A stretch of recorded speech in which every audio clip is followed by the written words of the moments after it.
Salve F1 Maníacos, tudo beleza? Está no ar mais uma edição do nosso F1 Mania em Dia. Hoje então, segunda-feira, dia 14 de março, é Race Week. Enfim, chegou aí a semana da primeira etapa da Fórmula 1 2022, novos carros, novas regras. E nessa sexta-feira, então, na verdade, começam aí os primeiros treinos livres para o Grande Prêmio do Bahrein do domingo, tá? E no vídeo de hoje eu vou trazer como destaque aí um resumo da pré-temporada da Fórmula 1. Então, terminou no sábado, aí no último sábado, os testes coletivos lá no Bahrein, segunda semana de testes aí depois da primeira semana de Barcelona. Então eu vou trazer um resumo sobre o teste aqui e o que podemos esperar aí também, depois do que já vimos, né, para a corrida desse domingo, tá? Então aproveita aí, curte o vídeo, compartilhe o conteúdo. Se você não for inscrito no canal, inscreva-se e aí ativa o sininho para você receber notificação também, né, sempre que os conteúdos aqui do F1 Mania forem ao ar, e considere ser um membro apoiador do F1 Mania aqui no YouTube, tá? Então eu volto destacando aí os principais acontecimentos da semana de testes no Bahrein. Mais do que isso, que podemos esperar então para esta corrida já desse domingo, primeira etapa da Fórmula 1 2022, tudo isso depois da vinheta. Bom, meus amigos e amigas, então no último dia de testes coletivos, os testes da pré-temporada no Bahrein, Verstappen foi quem liderou aí. Deixa eu colar o tempo dele aqui, ó, 1:31.720, usando os pneus mais macios da gama, o C5, né? Então Verstappen também com esse tempo foi o tempo mais rápido de todo o final de semana no Bahrein. Lembrando que a volta do Verstappen na pole ficou abaixo de 1:30, os carros nesse começo um pouco mais lento, dentro de um esperado também, obviamente, que eles vão evoluir na temporada, né? Lembrando que a gente começou 2022 com a proposta ali de que os carros pudessem ser até 5 segundos mais lentos comparado aí com 2021, mas acredito que isso não vai acontecer. Esses carros de 2022 parecem ser também muito rápido, né? Então, como eu disse, o teste terminou no sábado, né? E a gente tem um resumo aqui mais ou menos do que rolou, né? A equipe que mais completou voltas na segunda semana foi a Mercedes, né? Ao todo foram 383 voltas ali, quase 2.500 quilômetros, 2.455 quilômetros, né? Em segundo, a Ferrari, tá? Eu ia dizer Aston Martin, mas Aston Martin foi a terceira. A Ferrari completou 347 giros, desses daí, ó, o Leclerc fez 168, o Sainz 179, aproveitando para dizer que a Ferrari nessa segunda-feira também declarou as suas intenções de renovar o contrato do espanhol, que deve permanecer na Ferrari aí. E aí sim, na terceira posição, então, a Aston Martin com 339 voltas, e a Red Bull com 319, então, na quarta posição, né? O próprio Pérez deu 180 voltas nessa semana contra 139 aí do Verstappen, que estabeleceu o tempo de referência, então, da semana, tá? E aí o que a gente consegue concluir, então, desta semana de testes, olhando muito em conta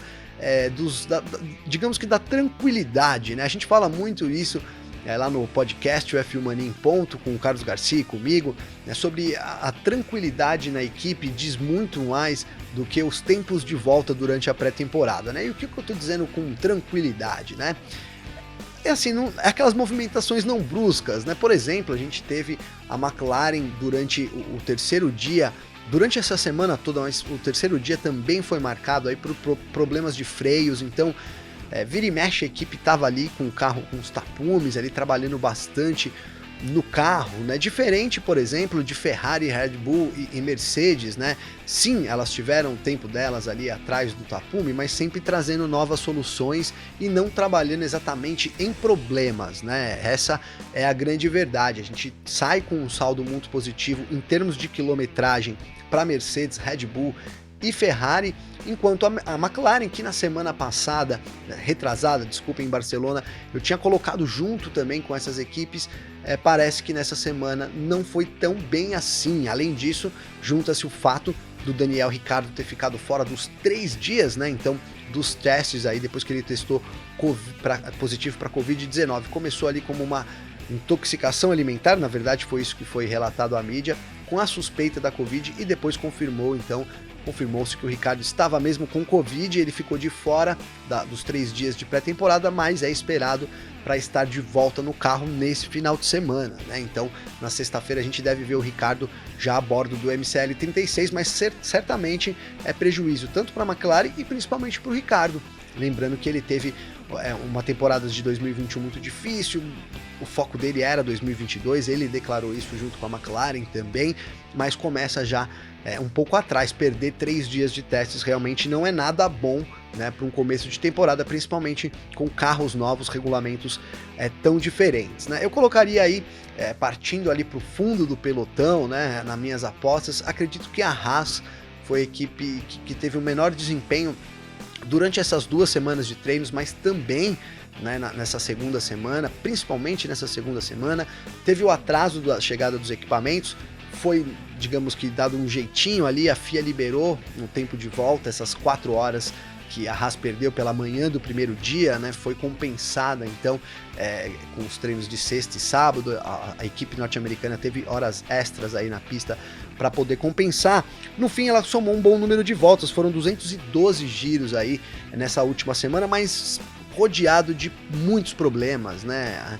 Ela teve problemas de vazamento de óleo, de combustível, isso na semana passada. Essa semana começou também com um problema de vazamento de óleo, depois o vazamento foi de água. Então assim, o que aparenta é que o carro da Haas não encaixou muito bem com esse motor Ferrari, né, que tá com problemas ali, e esse problemas de encaixe pode estar gerando uma série de fatores, e é algo que a equipe não vai corrigir, né, não vai conseguir corrigir tão rapidamente. Então eu colocaria a Haas como a equipe que tem a chance de ocupar a lanterninha aí nesse começo de temporada, mesmo com o Magnussen ali mais experiente, né, mas acredito que ainda assim a Haas vai ocupar as últimas posições do grid, né.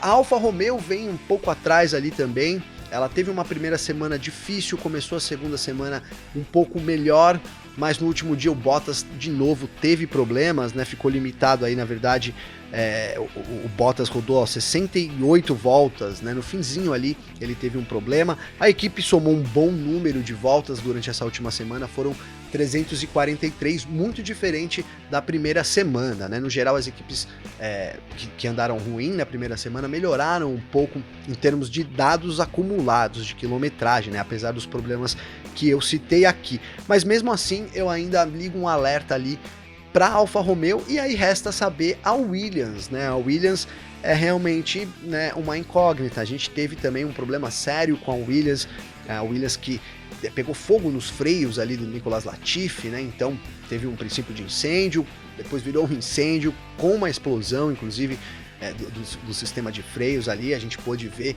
isso. Então também problemas para a Williams nesse começo de temporada. Arrisco dizer que ela vai ter dificuldades para competir no pelotão intermediário, mas também é uma incógnita para a gente, por exemplo, a Alpine, né? A Alpine está longe de ter tido 6 dias aí, juntando as 2 semanas, muito tranquilos, né? A Alpine também enfrentou problemas, o Alonso também teve problemas, conseguiu minimizar um pouco no último dia, porque o Alonso rodou 121 voltas aí no último dia, né? Ficou atrás apenas do Latifi, que também conseguiu acumular uma boa quilometragem com a Williams, com 124.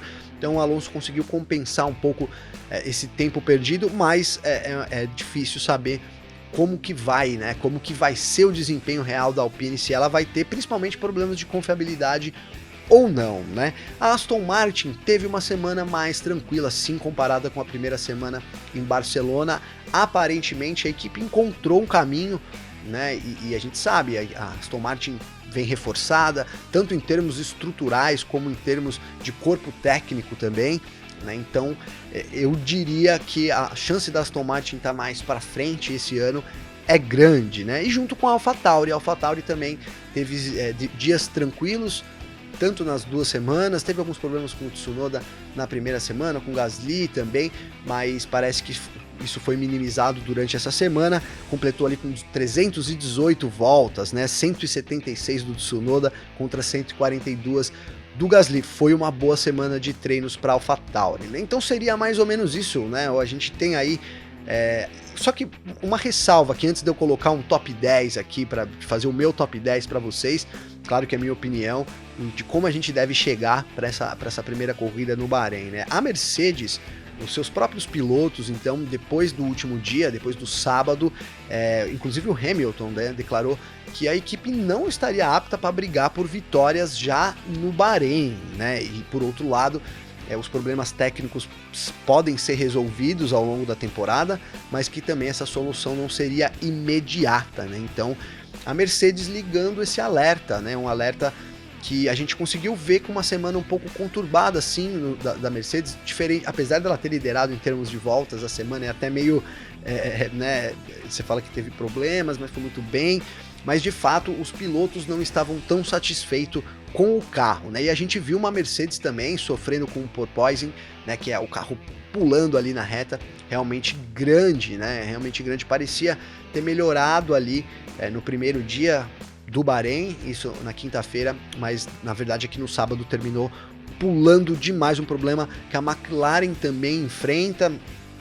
Por outro lado, a gente tem a FIA aí apresentando uma solução que seria aquele cano, né, que foi sugerido aí, uma espécie de cano que seria colocado na traseira do carro no chassi, uma solução que foi sugerida pela Ferrari e segundo a própria Ferrari, tanto Haas como a Alfa Romeo e também a Ferrari usaram isso e parece ter dado certo, né? Vamos esperar cenas desses próximos capítulos. E aí eu prometi aqui, na verdade, como que ficaria o grid, né? Deixa eu voltar aqui então e colocar para mim como que vai ser o grid. Eu acho, tá? Vou colocar ali os primeiros colocados, Red Bull, Ferrari, Mercedes, não necessariamente nessa mesma ordem. Eu acho que apesar do discurso da Mercedes, as coisas estão bem equiparadas. Eu separaria Red Bull e Mercedes de um lado, porque acho que elas têm um design um pouco mais parecido, né? A Ferrari tem ali aquela covinha ali, é o Rouge, o pessoal apelidou também, né? Então é um design um pouco mais largo. A Ferrari está caminhando para um outro lado em termos de aerodinâmica, e eu acredito nesse primeiro momento que parece que o caminho que a Red Bull e a Mercedes traçaram de tentar usar ali tudo aquilo para gerar mais força aerodinâmica talvez seja o melhor caminho. Claro que é a minha opinião, a gente vai poder saber isso nesse final de semana, mas também não ficaria surpreso se fosse a Ferrari que saísse à frente aí, né? Eu, diferentemente da semana passada, que eu tinha juntado a McLaren nesse bolo, eu tiro a McLaren. Acho que a McLaren vai chegar um pouco atrás nessa primeira corrida, o Ricardo por ter perdido tempo de pista e a equipe por ter tido problemas pontuais que, assim, não parecem que foram totalmente resolvidos, tá? Então, essa para mim as 4 primeiras, apesar desse problema da McLaren, acho que ela ainda vai estar disputando aí entre as 4 primeiras. Colocaria a AlphaTauri em quinto, colocaria a Aston Martin em quinto, seguido pela AlphaTauri em sexto, e aí sim, Alpine, Williams, Alfa Romeo e Haas. Para mim, essa é a expectativa minha de ordem do grid para essa semana, comparando um pouco dos problemas aí, ignorando sim os tempos de voltas, mas tentando levar mais em consideração aí como é que foi em termos, né, de tranquilidade as equipes durante esses 6 dias, tá? E lembrando, né, para vocês que a gente tem as equipes atualizando os carros para o Bahrein, né? Então todas elas já colocaram aí que vão levar atualizações também para o Bahrein. Vamos ver o nível de atualização, quanto isso vai ser, né? A Mercedes, por exemplo, de Barcelona para o Bahrein, levou ali 70% do carro atualizado, até o Mercedes foi apelidado de W13B, justamente por ser praticamente uma especificação B do carro. Red Bull também levou sidepods novos ali, né? Novos sidepods pro Bahrein, ali a gente viu isso, né? Uma espécie de saia, né? E que também é parecido com a Mercedes. A Mercedes tá bem chutinha e embaixo ele tem uma como se fosse uma saia ali, e isso parece a olho nu. Eu não sou aerodinamicista e também não usei o carro no túnel do vento, mas a olho nu parece que isso vai favorecer o time em termos de força aerodinâmica, né?